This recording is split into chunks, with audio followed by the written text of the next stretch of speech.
over capacity. Olehnya itu, pemerintah Kota Makassar, dalam hal ini Dinas Lingkungan Hidup, tengah menggodok program Wastu Energi yang rencananya akan diterapkan di TPA Antang. Kepala Dinas Lingkungan Hidup Kota Makassar, Aryati Puspasari Abadi, mengatakan saat ini pemerintah Kota Makassar masih menyusun tahapan pelaksanaan pengadaan mesin pengolah sampah berbasis energi. Pemerintah Kota Makassar pun membutuhkan 2,9 hektar luas lahan yang akan dibebaskan, serta menyusun proses tender pengadaan mesin dengan target Wastu Energi dapat diterapkan di Makassar pada tahun 2023 mendatang.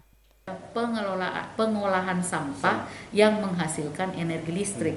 Artinya yang menjadi fokusnya kita adalah mengelola sampahnya menjadi energi listrik. Itu adalah bonus.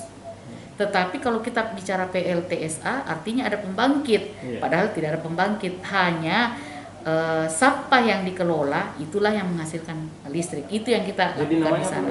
PSEL. Iya, pengelolaan sampah untuk energi listrik.